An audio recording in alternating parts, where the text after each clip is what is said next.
Hi, welcome to Parnika maths. ఈరోజు మనం ఆంధ్ర తెలంగాణ స్టేట్స్కి సంబంధించిన 10th class maths third chapter polynomials discuss చేస్తున్నాం కదా. దాంట్లో ఎక్సర్సైజ్ 3.2లో థర్డ్ ప్రాబ్లం. దీంట్లో కూడా ఫస్ట్ 2 ప్రాబ్లమ్స్ ఆల్రెడీ డిస్కస్ చేశాను. దీంట్లో థర్డ్ సబ్ ప్రాబ్లం చూద్దాం. అసలు క్వశ్చన్ ఏంటో చూడండి. Draw the graphs of the given polynomial and find the zeros, justify the answers. ఇచ్చిన పాలినోమియల్కి గ్రాఫ్ డ్రా చేసి జీరోస్ కనుక్కోవాలి, మన ఆన్సర్కి జస్టిఫికేషన్ ఇవ్వాలి. ఓకేనా? ఫస్ట్ నేను ఏం చెప్పాను, రఫ్లో జీరోస్ కనుక్కోమన్నా కదా. ఎలా కనుక్కోవాలి? x² - 4x + 5 equals to 0. First టర్మ్ని లాస్ట్ టర్మ్ని మల్టిప్లై చేయాలి. 5x². దీనికి ఫ్యాక్టర్స్ 4 వచ్చేలాగంటే 5 1s అనే కదా. x ఇక్కడ ఏం సింబల్ ఉంది? మైనస్. కాబట్టి పెద్ద నెంబర్కి మైనస్, చిన్న నెంబర్కి ప్లస్. చూడండి, -5x + x ఎంత? -4x. Minus into plus minus రావాలి, కానీ ఇక్కడ ప్లస్ ఉంది అంటే ఇది కుదరట్లేదు. అంటే దీన్ని బట్టి మనం ఏం చెప్పచ్చు? No zeros. ఎప్పుడైతే ఫ్యాక్టర్స్ రాలేదో దాన్ని బట్టి ఏం చెప్పచ్చు? No zeros. ఎగ్జాంపుల్ ఇక్కడ తీసుకుందాం. Let p of x equals to y that equals to x² - 4x + 5 అనుకుందాం. దీనికి ఏమైనా వాల్యూస్ తీసుకొని గ్రాఫ్ ప్లాట్ చేద్దాం. చెక్ చేద్దాం అసలు జీరోస్ ఉన్నాయో లేదో.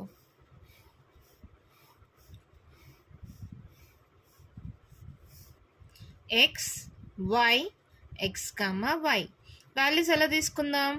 -1 0 1 2 3 4 చాలు కదా. ఈ వాల్యూస్తో మనం ప్లాట్ చేద్దాం గ్రాఫ్ని. మీరు నీట్గా స్కేల్ పెన్సిల్ యూస్ చేసి డ్రా చేయండి. నేను రఫ్గా గీసాను ఇక్కడ. ఓకేనా? ఇప్పుడు ఫస్ట్ x ఈక్వల్స్ టు -1 అయితే y ఈక్వల్స్ టు ఎంత? y ఏంటి మా? x² - 4x + 5 కదా. వాల్యూ కనుక్కోండి. -1² -4 -1 + 5. -1² అంటే ఎంత? 1. Minus into minus plus 4 + 5. 5 + 4 9, 9 + 1 10 వచ్చింది. ఇప్పుడు x ఈక్వల్స్ టు 0 పెడదాం. అప్పుడు y ఈక్వల్స్ టు ఏంటి? x² - 4x + 5లో ఇది 0 అయిపోతుంది, ఇది 0 అయిపోతుంది. అంటే y ఈక్వల్స్ టు ఎంత? 5. ఇప్పుడు x ఈక్వల్స్ టు 1 సబ్స్టిట్యూట్ చేయండి. y equals to x² - 4x + 5లో 1 పెడితే ఏమవుతుంది? 1² 1 -4 + 5.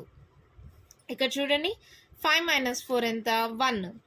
1 + 1 వస్తుంది. 1 + 1 ఎంత? 2. అంతేనా? అర్థమైందమ్మా? లేదంటే 5 + 1 6, 6 - 4 ఎంత? 2. ఎట్లయినా ఒకటే. ఇప్పుడు x ఈక్వల్స్ టు 2 సబ్స్టిట్యూట్ చేయండి. అప్పుడు y ఈక్వల్స్ టు ఎంత? x² - 4x + 5 అంటే ఇక్కడ 2² -4 × 2 + 5.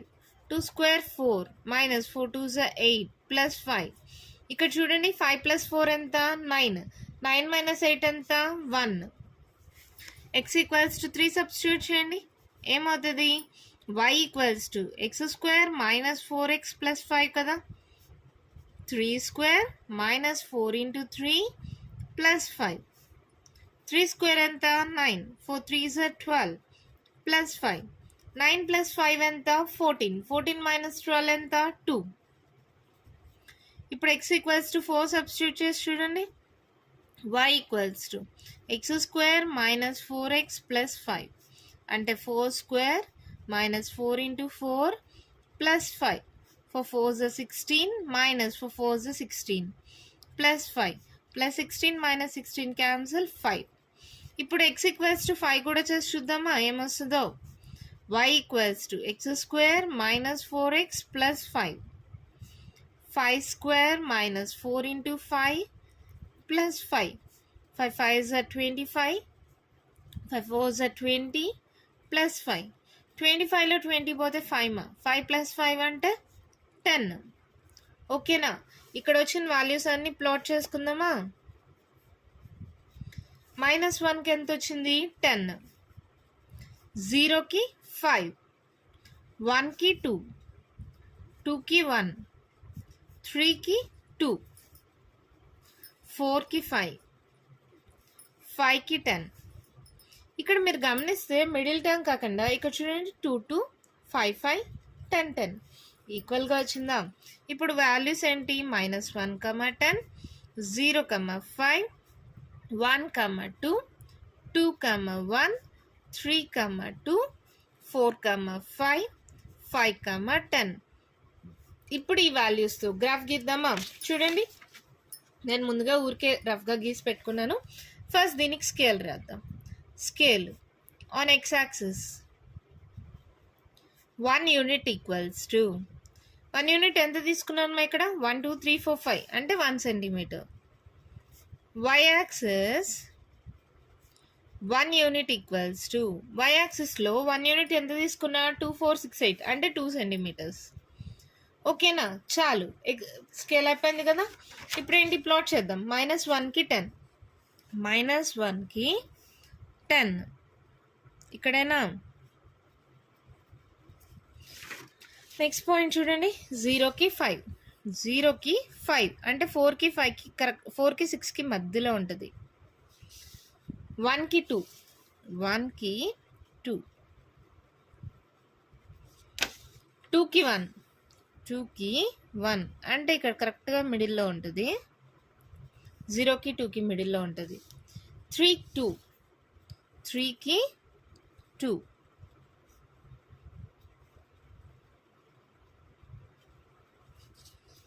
4కి 5, 4కి 5, 5కి 10, 5కి 10. ఇప్పుడు ఈ పాయింట్స్ అన్ని జాయిన్ చేద్దామా?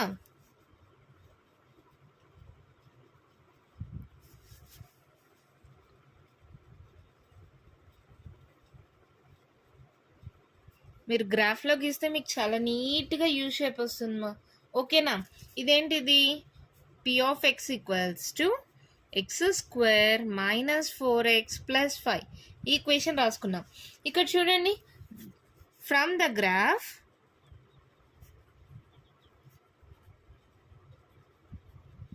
p(x) does not touches the x-axis, does not touch the x-axis, therefore it has no zeros. అంతేమా, ప్రాబ్లం అయిపోయింది. అర్థమైందా?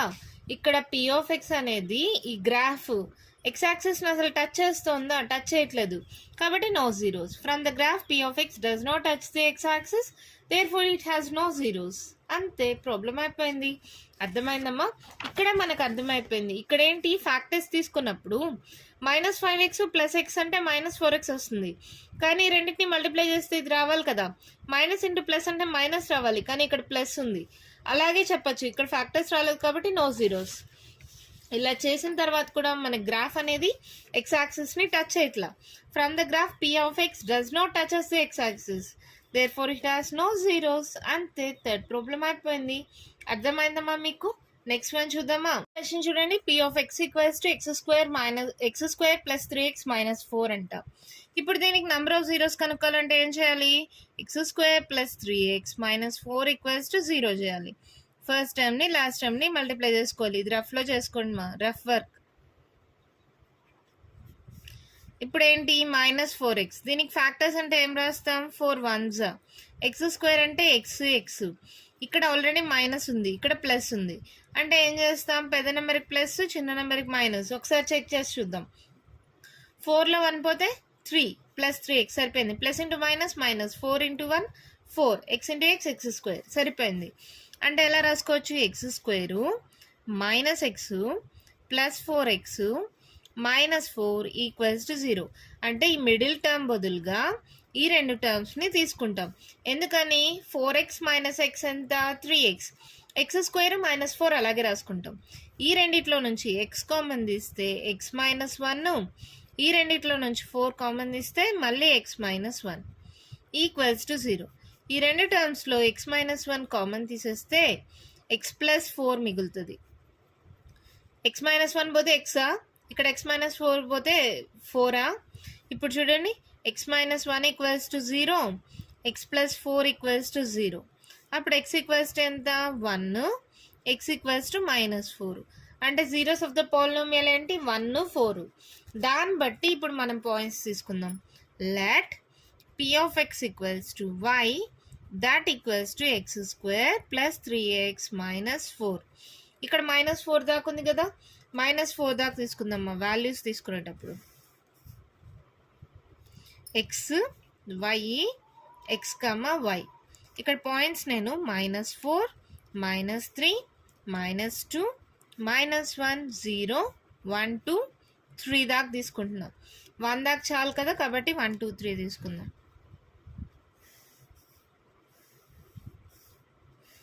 ఈ బాక్సెస్ గీసేటప్పుడు స్కేల్ పెన్సిల్తో నీట్గా గీయండి, మాకు చూడడానికి చాలా బాగుంటుంది. ఇలా రఫ్గా గీయొద్దండి. ఓకే, ఇప్పుడు గీసేసుకున్నాం. ఇప్పుడు ఈ వాల్యూ సబ్స్టిట్యూట్ చేయాలి కదా. x ఈక్వల్స్ టు -4 అయితే y ఈక్వల్స్ టు ఏంటి x స్క్వేర్ ప్లస్ 3x -4 కదా. -4 సబ్స్టిట్యూట్ చేయండి. ఇక్కడ ఏం చేశాను, జస్ట్ x ప్లేస్లో -4 సబ్స్టిట్యూట్ చేశాను. 4 స్క్వేర్ ఎంత 16, ప్లస్ ఇంటూ మైనస్ మైనస్ 4 3 12 -4. ఇక్కడ చూడండి 16లో 12 పోతే ఎంత 4 +4 -4 0నా. ఇప్పుడు x ఈక్వల్స్ టు -3 సబ్స్టిట్యూట్ చేసి చూడండి. y equals to x square plus 3x -4 కదా. -3 whole square plus 3 into -3 -4. 3 square ఎంత 9 -3 3 9 plus into minus minus 3 3 9 -4 plus 9 -9 cancel -4. x equals to -2 substitute చేసి చూడండి. y equals to x square plus 3x -4 -2 whole square plus 3 into -2 -4 substitute చేయండి. ఎంత అవుతుంది ఇది 2 square 4 -3 2 6 -4 plus 4 -4 cancel -6. ఇప్పుడు x equals to -1 substitute చేసి చూడండి. y equals to x square plus 3x -4 -1 whole square plus 3 into -1 -4 1 square 1 plus into minus minus 3 1 3 -4 4 5 6 7 7లో 1 పోతే 6 -6. ఇప్పుడు ఏంటి x ఈక్వల్స్ టు 0 సబ్స్టిట్యూట్ చేయండి. ఏమవుతుంది y equals to x square plus 3x -4 కదా. అప్పుడు y equals to ఎంత అవుతుందమ్మా, ఇక్కడ 0 ఇక్కడ 0, ఇప్పుడు ఏమొస్తుంది -4. x ఈక్వల్స్ టు -1 సబ్స్టిట్యూట్ చేయండి. y equals to x square plus 3x -4 1 square 1 plus 3 -4 4 -4 0.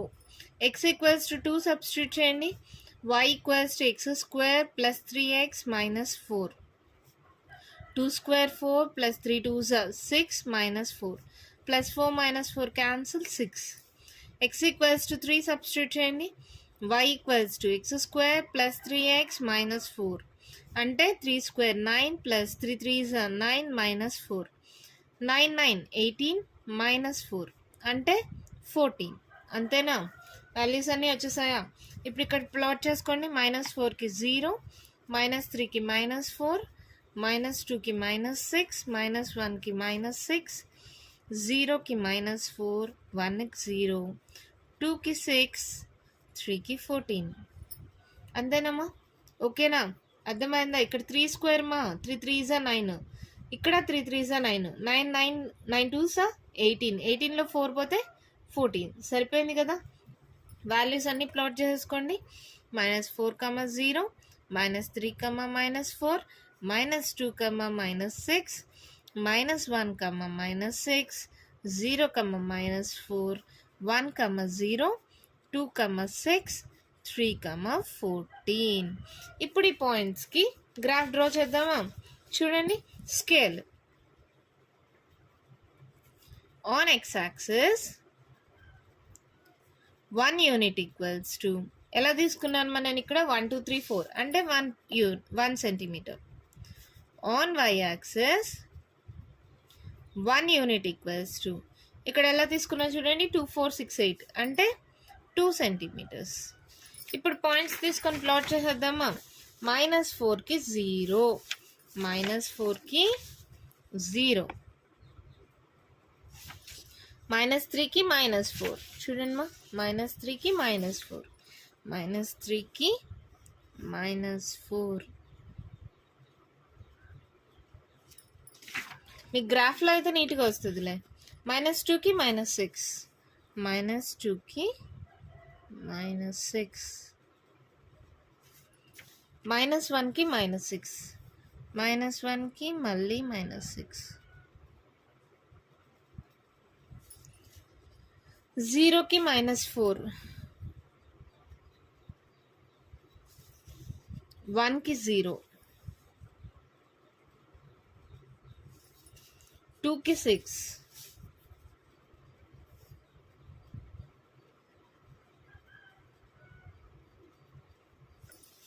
3కి 14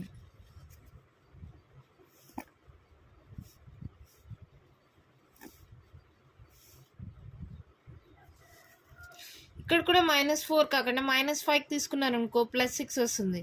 -6కి +14 వస్తుంది. ఎలా అయినా ఇది ఒక యూ షేప్ లాగా వస్తుంది మా. పాయింట్స్ అన్నీ జాయిన్ చేయండి.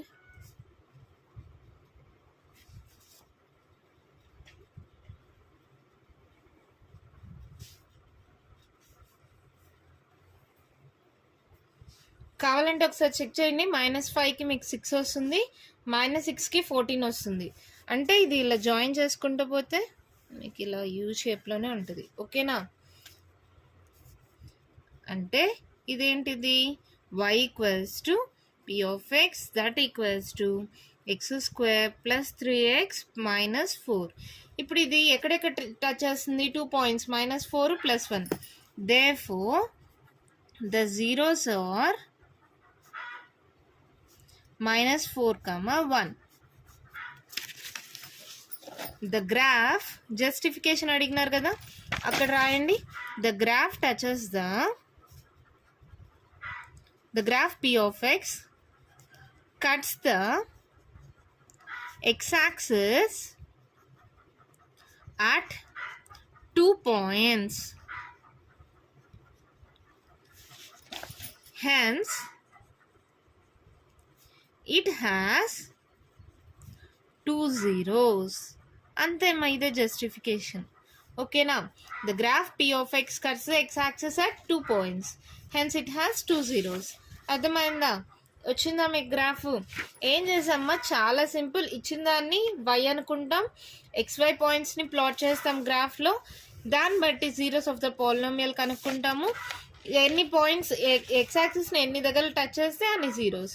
The graph cuts the x-axis at 2 points. Therefore it has 2 zeros. The zeros are -4, 1. అంతే, ప్రాబ్లం అయిపోయింది. చాలా సింపుల్గా ఉంది కదా. ఇంకొక గ్రాఫ్ ఉంది ప్లస్ 4th ప్రాబ్లం ఉంది. ఆ రెండు నెక్స్ట్ వీడియోలో చూద్దాం. మీకు ఏదైనా డౌట్స్ ఉంటే కామెంట్ బాక్స్లో ఇవ్వండి. మీకు కానీ ఈ వీడియో నచ్చినట్లయితే లైక్ చేయండి, షేర్ చేయండి, నా ఛానల్ని సబ్స్క్రైబ్ చేసుకోండి. Thank you.